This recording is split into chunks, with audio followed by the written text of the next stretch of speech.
You are listening to The Creative Imposter, episode 128.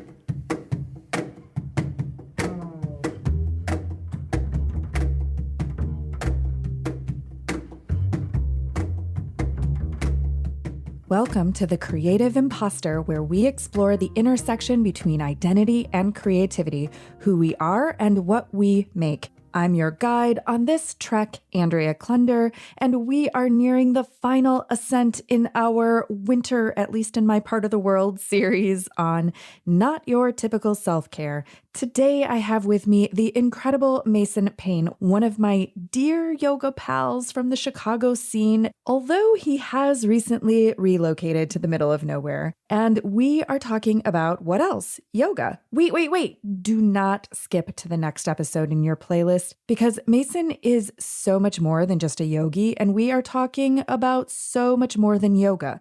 Scandal, appropriation, conspiracies, and disillusionment, and not in a gossipy sort of way. This conversation is really about what happens when we discover the self-care practice that has brought us so much healing and joy has a problematic past, and that those problems have carried over into our present. We get into philosophy, critical thinking, protecting your mind, and getting your heart right.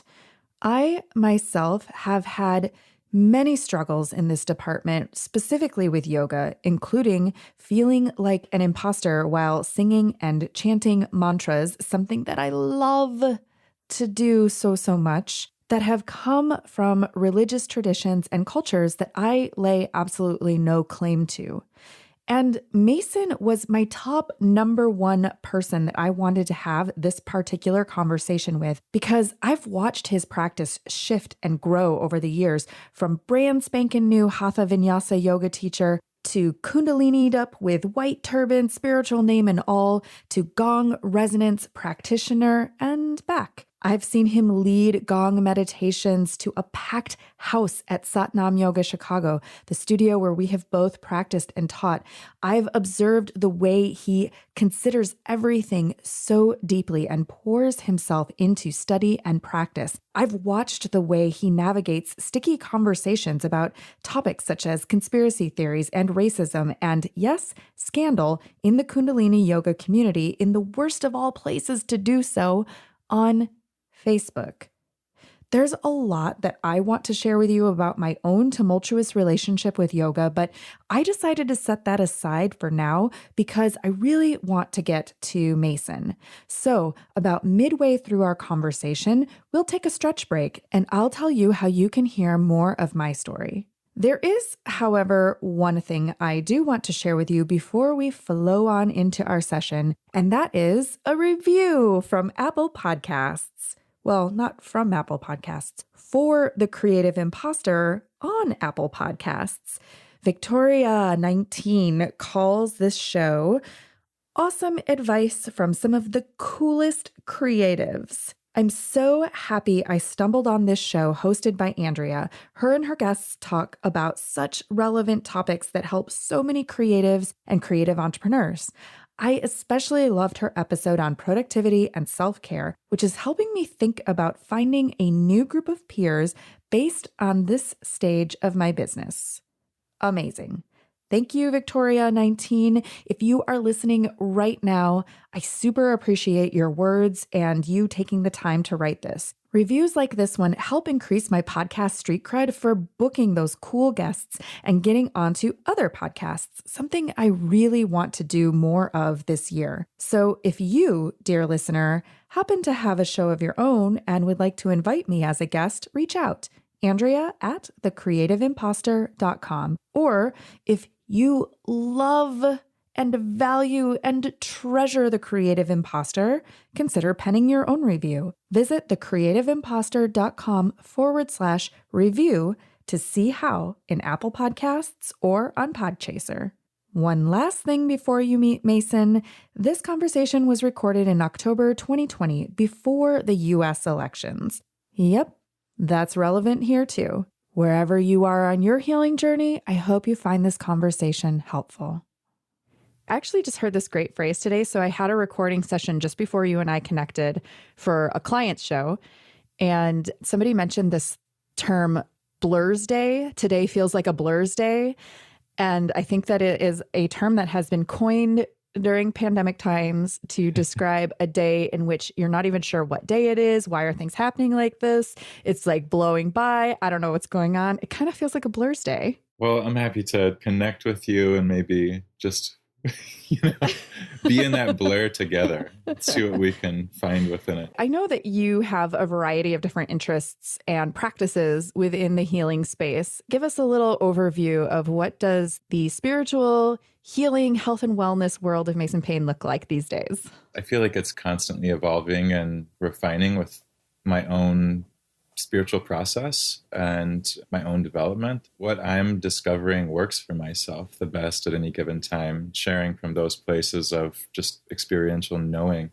Currently, right now, I'm involved in Gong work, so Gong resonance therapy, and sound healing with gongs, and facilitating trainings to help people learn how to play the gong. Up until probably February of this year, I was also teaching Kundalini yoga and had been for about 3 years. And prior to that, was teaching what people would think of as, I guess, standardized hatha yoga. And currently establishing our business, my partner and I's business, as a yoga school. I didn't know you were doing that. Yeah. So we're in the process of just creating our course curriculum and something that can really tie together the pieces of yogic wisdom and philosophical, historical context in ways that will hopefully help people in their real everyday lives. So we're hoping to launch that in 2021 if, things are back to a place where we can be in close proximity together and breathe together. I'm curious what drew you originally to the yoga practice and then to wanting to teach the practice, and then what took you in the direction of Kundalini? Yeah. So I actually discovered yoga in my corporate office when I was a marketing coordinator. I had a coworker, still a great friend, Jody Rickards. I believe it's a mutual friend of ours. Right? Yeah, we worked together with Chuck Duff at Thai Bodywork in Evanston, small world. Yeah.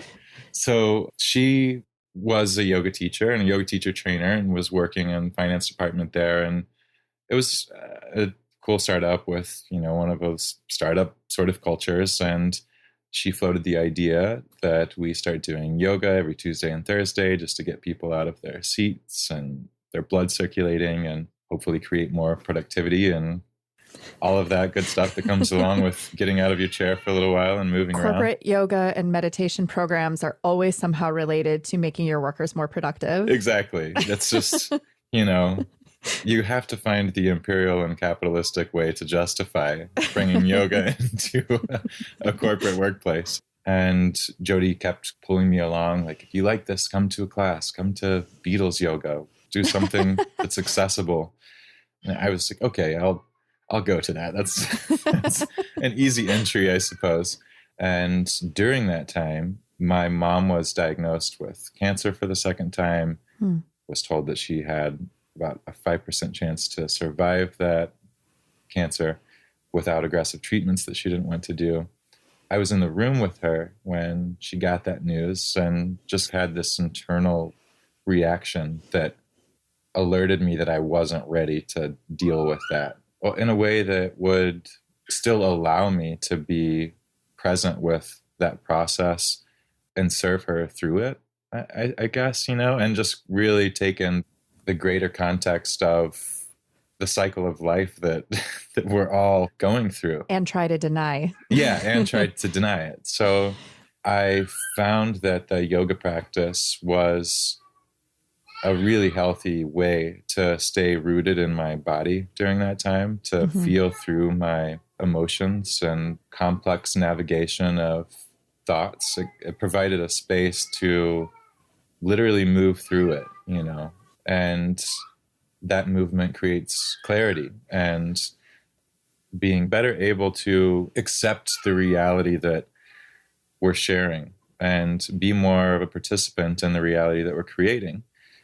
As you go into that physical practice of yoga, you start to realize it's not just physiological change that you're experiencing or witnessing come about in yourself, but also these psychological changes that maybe for some people help them develop more empathy or compassion or just general understanding, or just room away from habitual thought patterns that have sustained stress and pain and anxiety from them in the past. And it's all your own doing. So it also proves your capacity to invoke a change and to transform a situation, regardless how big or small it may be. This is what's so interesting to me about yoga. College is when I originally discovered it as like a fitness class. But I recognized very quickly that there was something different about that exercise class than the cardio kickboxing class or the aqua fitness class or whatever fitness classes I was trying to take at that time. And at the time, I didn't really have any concept of why. I feel better when I do it, but not just physically better. You know, there's this dichotomy, I think, happening in the yoga space of some people really frame it just as exercise. It's like you go to the hot yoga class and you work hard and you move your body and you sweat it out. But then there's like the side that's like, no, this is a spiritual practice rooted in these deep spiritual traditions and teachings. And it is all about philosophy and all of these sacred texts that come from a particular part of the world. Where do you fall in that discussion about physical exercise versus the psychological, philosophical, social emotional component? And why does this seem to happen specifically with yoga, even if you don't know that's what's happening?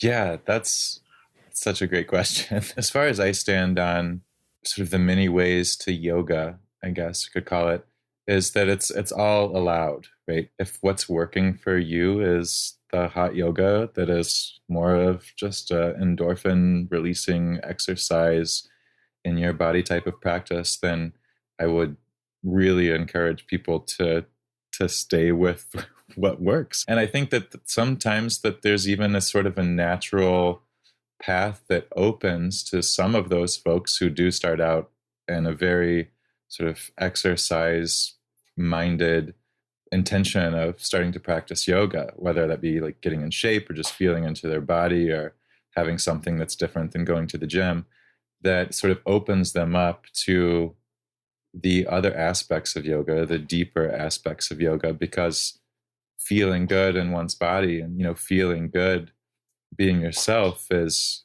a really beautiful experience that sort of inherently maybe opens you up to your own divinity or the way that you should feel. And then maybe even if you are doing it just for exercise, maybe there's moments of reflection after those practices that highlight how good you feel when you're connected to your body and your breath and you have an engaged mind that is active in the process of moving and breathing. And I think that the magic of yoga is really putting those three pieces of the total self together to be experienced in a complete way that we often don't in other forms of exercise or in our sort of natural waking, going through the day, working, doing way of being in this culture.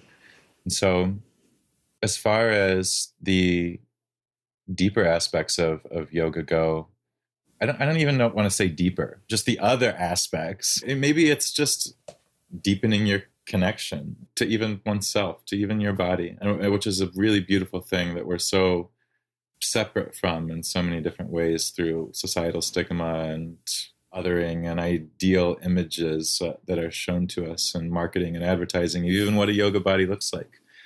So yeah, I don't know that I would call like the philosophical stuff deeper, even just these maybe more traditional aspects of yoga that are underlying the physical practice that maybe act as a way for you to bring the goodness that you feel in your body from the exercise out into the world in a tangible, actionable way that can help you sustain that good feeling and share it with others in your presence. Just maintain the presence that you develop in that space where you're really connected. I think that awareness in general of, what's going on in my body, how am I breathing, how am I moving, and just those times to slow down can really help people to apply that to social interactions, which definitely brings down the heat a little bit of the dynamic of a lot of our social interactions, or just this way of being that we have with people that is sometimes transactional or on the surface. And bringing into these deeper realizations, I guess, is the deeper part of it, that we have a complex information system that's built into our body. And that if we learn how to use that technology, whether it be in exercise or out in the world, it can really better our lives and help us be better people, which helps other people be better people. So yeah. I think that there's kind of either way, maybe a natural cascading that happens where the real benefit or intention of yoga may come through regardless what path someone takes. I want to come back to what you said about bringing down the heat of the dynamic of social interactions in a moment. But first, I want to circle back to how you got to actually teaching and then to the Kundalini practice. Yeah, the teaching aspect was just one of those things where realizing what it was doing for me, for my own personal experience of navigating stress and pain, and to unload that and sort of work through trauma, it brought me into wanting to just share what I was finding with people who may be seeking something similar. What led me to Kundalini yoga was just how you were saying about even those exercise-based classes, they left you feeling completely different, unlike any other exercise. Well, that was Kundalini yoga for me, was sort of like a fast track for where I wanted to be, and that I was riding that fast track almost every single time I was practicing. And I think it was because of the visceral nature of Kundalini yoga. It can be very intense, or you can make it intense, essentially. It's working with a lot of subtle energy, a lot of heavy breath work. And through that heavy breath work alone and mantra, lots of dense vibration, you get a really tangible effect in your body that is expansive and is clear. It was a time for me to just be in my own space of clarity, and nothing worked like it did. It really took me away from other forms of yogic practice where I went all in on this Kundalini variation. And we can talk more about how Kundalini lends itself to just being a replacement for other forms of addiction. But I think that it is extremely beneficial even for people who are dealing with more harmful forms of addiction, or just dealing with deeply embedded body trauma, because of that visceral nature where you're literally, in some cases, throwing it out of your body and hands and shaking things up. I have an interesting push-pull relationship with Kundalini practices, and I haven't delved as deeply into it as you have. I find that if people have heard of Kundalini, but they haven't had an experience of it, they think of people wearing white, people wearing turbans on their head. Some people may think white people appropriating Sikh culture. There's a lot of what would ostensibly look like very weird practices, right? Because I've heard people affectionately refer to it as Kundalini, right? Yeah. Where it's like there's a lot of repetitive motions and making sounds, like there's syllables that are mantra based, weird breathing sounds, sometimes shaking. I find that a lot of the practices, it's like a simple shape that you hold with your body for a long period of time that feels like you're doing nothing for a minute. And then if you hold it for 5 minutes, you feel like you want to punch someone. For me, that is the experience that I have. What Kundalini brings up in me, it brings me to my edge of some like strong emotions of like anger and frustration. And then I feel if I can get past that edge, I can work through them. And there's this endorphin release that comes from that. I think people can easily see the Kundalini practice with the turbans and the whites and people adopting spiritual names in some cases as almost like a cultish type behavior. Yeah, and it absolutely is. Don't like I don't want to downplay the reality of that at all, or even, yeah, it's kind of hard for me, even with what's unfolded in Kundalini Yoga this year, to even talk about it in the way that I used to revere it in speech, because I've had this massive disillusionment with it, and so much has really come to surface that's so much more important than my individual experience with the practice. It's like even going back to thinking about, oh man, what has Kundalini Yoga done for me, is sort of this, honestly, if I'm being directly honest, it's kind of like the still raw emotional place that I have from that recent detachment from the practice and the identity, like you were saying, adopting spiritual names and things that went along with being in that lineage. Yeah. And so I think Kundalini Yoga is really helpful as well. Like I don't want to, it's an interesting place that we're in as Kundalini teachers and practitioners, where that pressure and release formula that you're talking about that is embedded into the practice is the magic of it. You're really putting yourself through some stress with the idea or the intention that if you go through it, then you'll be better able to go through it when you're faced with it in your life or even in your practice. That is your life. So there's that. And then there's these other elements, like the element of how much it's borrowed and changed from the Sikh religion. And, I guess we have to sort of frame what's happening in the Kundalini. Yeah. I mean, that was one of the things I wanted to talk about is like when you see a practice that has great benefit, but then it also has some problematic context. What are you to do with that? Yeah. And I think the answer is different with each practice, with Kundalini specifically. And the problem here lies in that Yogi Bhajan was revealed to be a serial predator. Yogi Bhajan, who's credited as the founder or the originator of the Kundalini yoga practice. Exactly. Yeah. Thank you for adding that. When you're in that, it's just like, yeah, everybody knows. Everyone knows Yogi Bhajan. Yeah. So Yogi Bhajan, the sort of founder or quote master of Kundalini Yoga, was found to be a serial predator.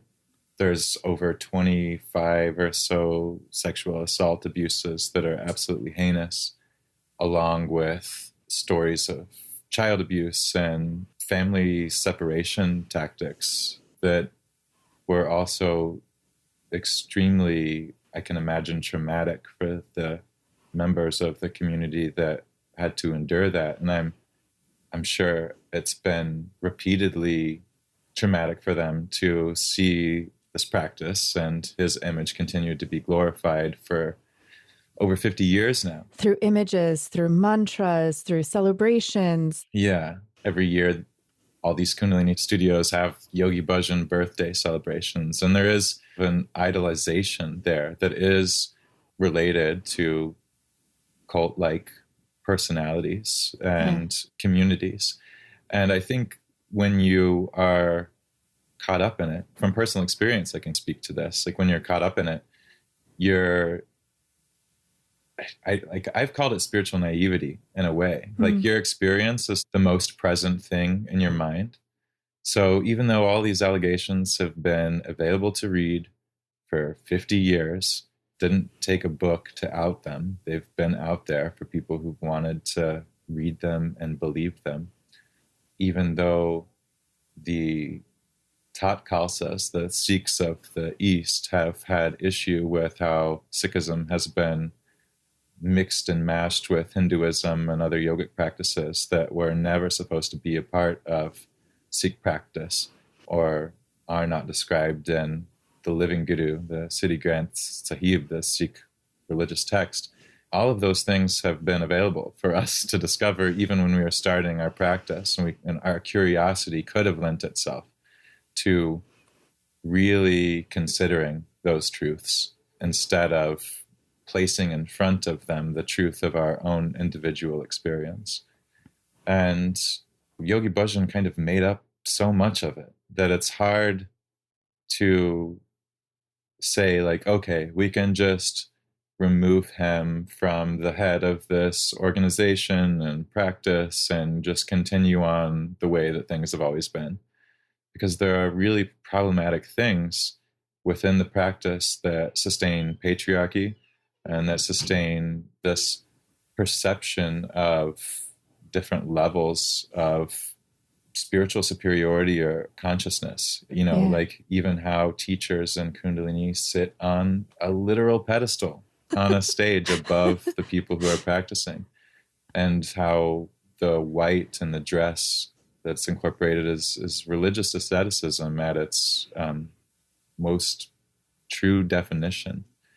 And as I touched on with saying that the problematic things with Sikhism, one of the things that 3HO, which is the organization that sort of houses Kundalini Yoga and the trainings and the knowledge base, the books and whatever else, one of the problematic things that's probably most damaging in my mind, beyond the abuses to women and children, is that they have reshaped the face of Sikhism in the world. So this is a religion that is the 5th largest world religion. Oh, wow. I didn't realize that. Yeah. And if you look anything up about Sikhism, so much of it is being redirected to websites like sikhdharma.net or other off-sites of 3HO organization. And so they're basically rewriting, in a way, the history of Sikhism and embedding that mishmashed yogic principle or philosophy into it in a way that is really not just, in my mind, cultural appropriation, but more lends itself to, especially if it continues over time, cultural genocide. Mm-hmm. You're literally changing the face of a religion, which changes the way that people participate in their culture. And that is something that I think everyone who has taken a spiritual name but has not received Amrit, which is like Sikh baptism for more American-minded folks.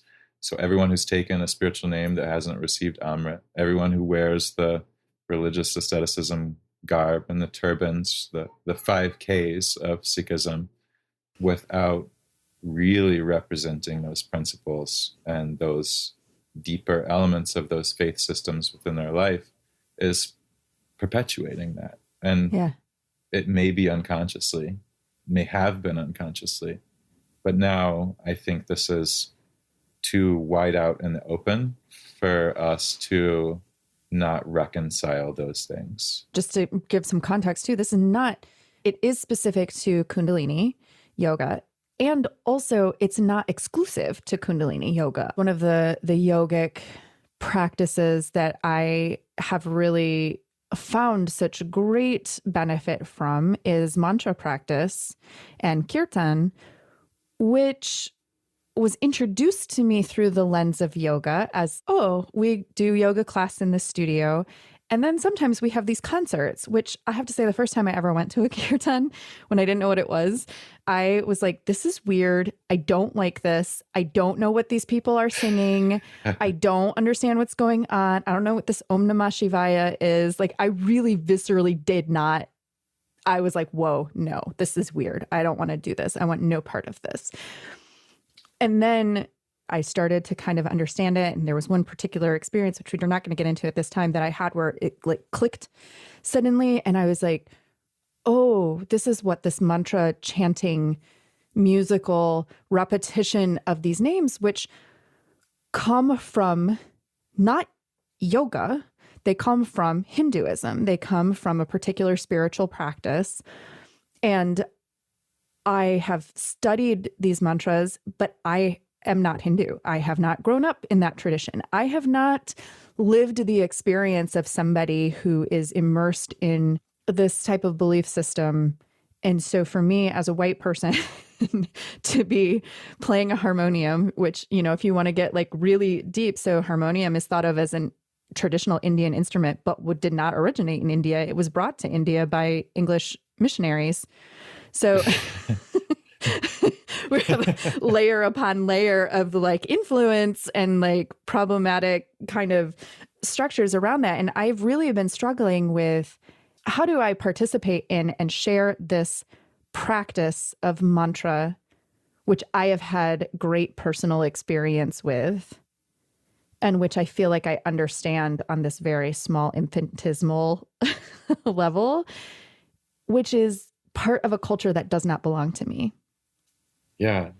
Yeah. I had that same conflict when I was coming out of the debris of the collapse, the initial collapse of Kundalini yoga after this book was released. And the book I'm referring to is called Premka, written by Pamela Dyson. But one of the things I was trying to figure out is, these are things that I love, especially the mantras that are directly attributed to Sikh gurus. And I spoke to a Sikh community, an Eastern Sikh community. And one thing I want to make really clear about the Sikh faith, and one of its beauties is, many beauties, is its pillar of universality, and that their religious practices and their gurdwara doors are open to literally anyone, and anyone who wants to practice and benefit from them. But they need to be kept in the proper context. And that's the generalized answer that I was getting from the Sikhs that I was speaking to is, continue to chant these mantras, but when you do, please keep them in their intended context. Don't make it about prosperity gospel or whatever else. And I appreciated that answer because it's an invitation to continue what works in a way that it should have been done in the first place, perhaps, and that's a resetting. And I think that is a way, perhaps, that in these times where so much is being revealed, not just in the yoga world, but in all different kinds of industries, that we can continue in a way that resets truth, or that just at least comes with accountability for the historical context of how these things came to us, and the disparity essentially between our privilege to practice them and the cultures that develop them and live them in a very different way. Mid-episode stretch break. You can't talk about yoga without doing some yoga, right? Where are you? Standing? Sitting? Lying down? Driving? Running? Do people listen to the creative imposter while running? Okay, well, if you are not in a forward trajectory in this moment, stand. Find a table, desk, a sturdy shelf, the back of a chair, or a wall, and place your hands on it about the width of your shoulders apart, and ideally about the height of your hips. Now, walk your feet back as you keep your hands rooted in place. Fold forward from your hips until your body is a lovely 90-ish degree angle, or half of a rectangle. One straight line from the hands to the top of the head to the tailbone, and one straight line from the hips to the heels. Moving your elbows towards straight and your knees towards straight, shoulders rolled back away from your ears, long neck.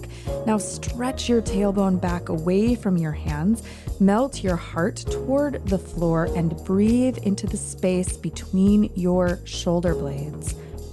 Relax your jaw. Inhale, exhale. Now, slowly walk your feet forward to rise back up to standing. There, you just did a midday downward dog without a yoga mat.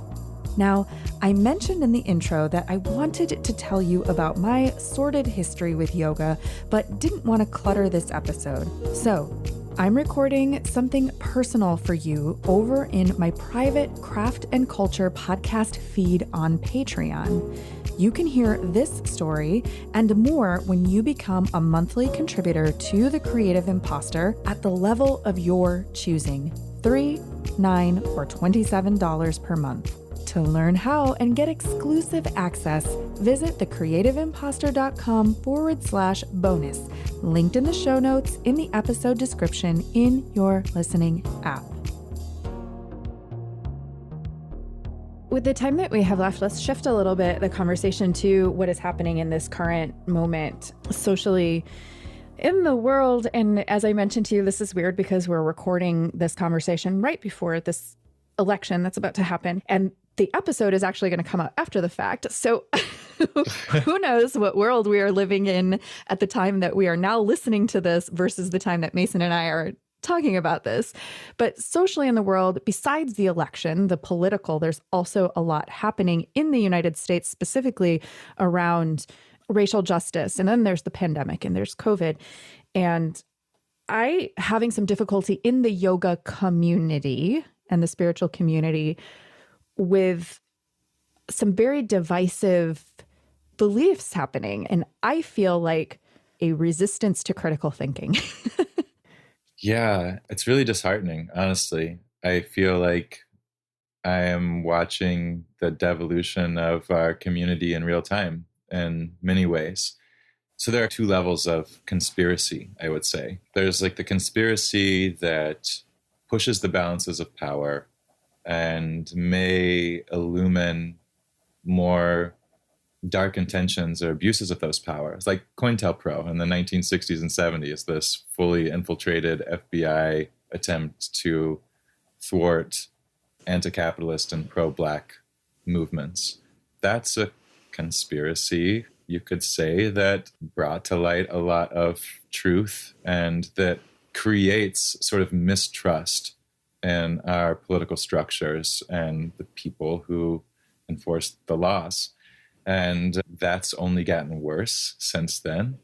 There's been many different instances and things that people could talk about, compensate about as it relates to conspiracy and these power structures that we live within that I would say are valid. But then there are these other conspiracies that seem to be originating from people in places of power to capitalize on existing mistrust and sow division intentionally to further the political agendas or the corporate agendas of those individuals. And I think that that's like what is largely happening in a nutshell within our communities is in the yoga world. There are a lot of alternative types of thinkers who seek alternative storytelling about the evolution of who we are, who seek alternative means of healthcare, and who are employing critical thinking as it relates to those things. But when they're presented with these other things that, like I said, take advantage of the ways that they think about mainstream news or whatever else, then you have a group of people that's really susceptible to disinformation campaigns.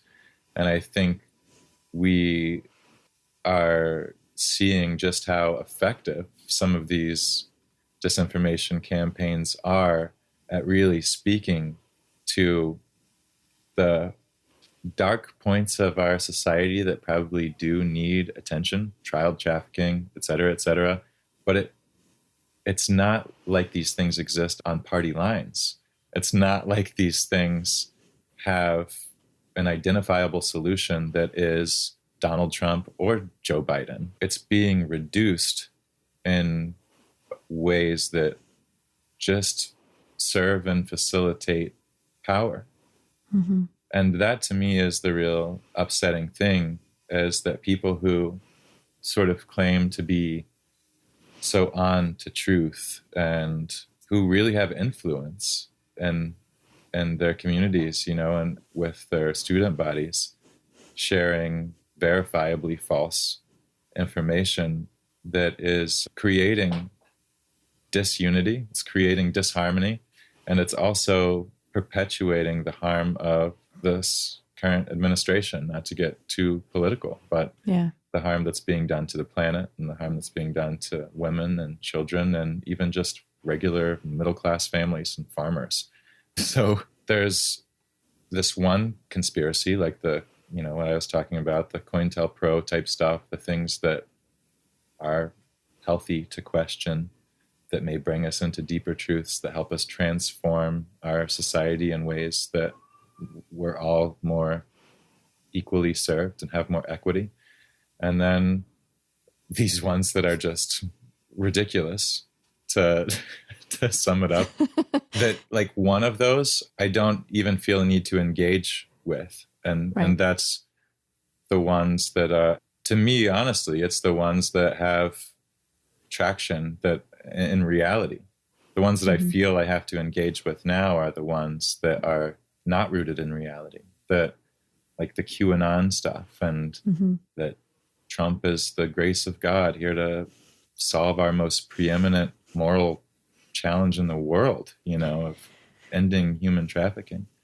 And that to me is just so obviously politically motivated propaganda that I feel, as someone who is a yoga teacher or whatever else involved in any aspect of telling and sharing truth or seeking truth, has to be spoken to and hopefully corrected within this community. Even whatever happens with the election, I hope that it can all be corrected in a way that holds truth at the highest, because we're really losing that, I think, more than anything.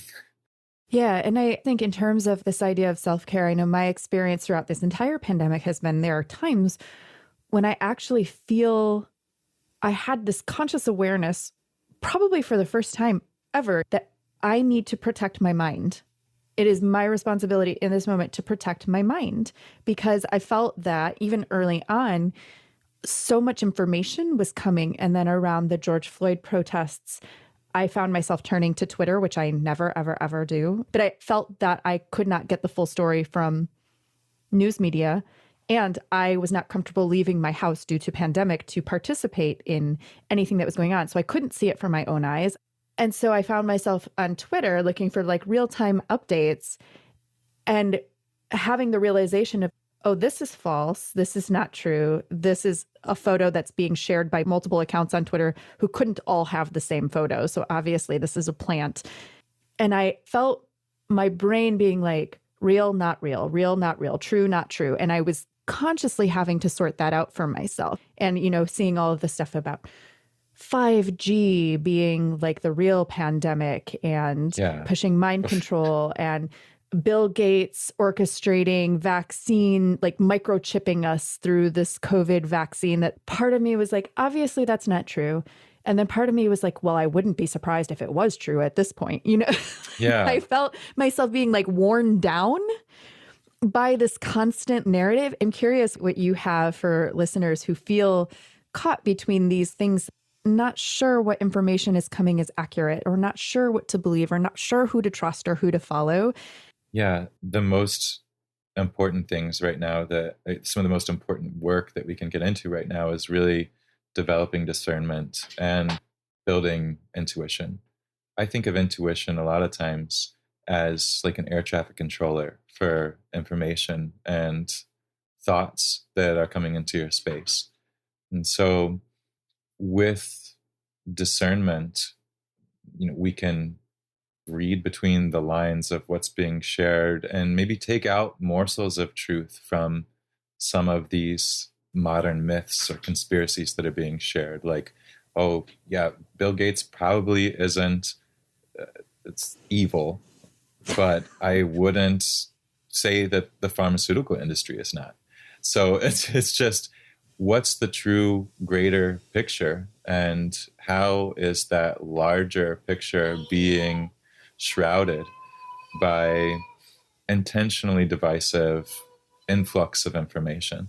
And one way we can do that is just turn it off. Like you've said, just turn it off and breathe and reconnect to your own truth that is so far beyond any of this political polarity and binary way of thinking that creates duality inherently, and rest with that. You literally rest with it. Like, take an Andrea Yoga Nidra. I think that the body's wisdom is really powerful. The body's wisdom can help us identify the verifiable truth that as it relates to the material world, you know. And then also we have to keep in mind through all of this, I think, that we're co-creating reality. All of this is just a product of our consciousness. And that relates to our political structures. It relates to the dynamics that we have between each other. So become intentional about what you want to create in the world. What type of world do I want to live in? And interact from that place of rooted knowing. I want a world of peace, transparency, fair equity, harmony, whatever it is, love, tolerance. And I think that that will naturally start to show the path that is always available for us to walk in that direction, and perhaps better guide us to reach out a hand in an empathetic, compassionate way to those who are caught up in various rabbit holes of information, and bring them back to just themselves, truer wisdom than what's being sold and told to us on all media networks, including Facebook and things that seem organic, because they're all largely informed by things that are not, unless, like you're saying, it's live uploads from the streets. And as time goes on and things get more confusing, that might just be the way that we have to digest media, is in a very direct way. And also have a nice, lovely gong bath to reset your nervous system. Yeah. Do that as well. It works. Is there anything else that you want to share with Creative Imposter listeners? Yeah, finding a practice that helps you stay yourself through it all, whether it's 2020 election season or just an off election cycle fall where things are shifting for you internally and it's mirrored by the seasons. Just to stay present with what's really happening within your body and sort of the macro body that is the earth. And one just thing I want to say as well, because a lot of what I shared about Kundalini yoga, I guess my yogic practices was revealing things that were beyond its benefits and more into sort of the turmoil that's happening within that community. And I just want to offer that if anyone is currently practicing Kundalini yoga and did not have those awarenesses, or if they've been curious about it but did not have those awarenesses, there is still an access point. There are still teachers that are really holding a lot of integrity and navigating this time in a remarkable way, I think, as hard as it is. And there are also just many other practices. And humans are interesting people, interesting species. And so what I'm saying is, like, don't let those failings and abuses of some of the leaders of these traditions keep you from discovering what these practices can do for you, and if you have a moral issue with one or the other, find one that is free of moral challenge for now, as hard as it may be, or just stretch and breathe, because all it is getting you into your body, and it doesn't have to come from any wisdom tradition besides your own innate wisdom of knowing how you need to move and breathe in a given moment. So just wanted to offer that. I don't want to discourage anyone from continuing a practice or starting a practice just because my emotional process with sort of the traumatic unraveling that's currently happening within Kundalini yoga. Once I was hosting these intimate kirtan chanting circles at my apartment, and I had somebody come who was new, and they said, "Oh, it's so wonderful to meet you. Who is your guru?" And I was like, me. Yeah. Because I honestly, obviously know the concept of having a guru. You know, you usually are part of a lineage, and especially with chanting and mantras, there's usually like some spiritual teacher or guide that you're following and you're part of their lineage and whatnot. And I personally have never identified with the guru system. I revere teachers, but I don't feel an affinity to or like a connection with a particular one. And so the only response I could come up with is me. And they were taken aback and what, like I just met this person and I just completely like did not give them the answer that they wanted. And that has always stuck with me, as we can look at these teachers and these guides, revere them in some cases, unless we have learned reason not to. And we can still be our own moral compass. Yeah, exactly. And I think there's no other answer to who is your guru besides you, because even a true traditional guru, his only intention would be to introduce you to the teacher that exists within yourself. And so they're just there for a short time to facilitate that connection. And that means that it's always there, that teacher knowing, that deep wisdom is always existing within people. And it presents itself in ways all the time in daily life, I'm sure, that people don't take as like, oh, that's my guru speaking, but yeah. It's just your knowing what's right for you. And that's an example of your inner teacher, your inner wisdom taking over. And I think anything else gives away some of that empowerment and causes us to check in with external sources, which a lot of times we don't have the ability to do in moments where we're really challenged. And a lot of times maybe we should be more self-examined. So yeah, I think that was an amazing response. I'm really curious to hear your thoughts about this episode. Have you ever questioned the origins of your favorite self-care practices? Did you experience any of the things we talked about in this conversation? Email me a voice memo or written feedback that I can share on the show, Andrea@thecreativeimposter.com, and tell me more. Special thanks to Mason Payne for having this talk with me and waiting so patiently for it to air. You can find out how to connect with Mason in the show notes in this episode's description in your listening app and at thecreativeimposter.com/128. Don't forget to get my full yoga story on craft and culture via Patreon. And if you'd be so kind, leave a review of the show in Apple Podcasts or Podchaser. Links, of course, are in the show notes. This episode was mixed by Edwin Ruiz of Mondo Machine. Our theme music is by Jovia Armstrong. Show notes by Lisa Witter. I thank you so much for listening. And this week, I don't know, y'all. My colleagues in the Creative Imposter community on Mighty Networks and myself, we have really not been feeling it this week. I don't know if it's because it was warm and sunny in Chicago where many of us live, and then it snowed. I don't know if it's because it's gray. I don't know if it's because we just quote unquote celebrated the 1-year anniversary of COVID. I don't know if it's all the shenanigans with vaccines. I don't know. But just remember to protect your mind, protect your heart, and take care.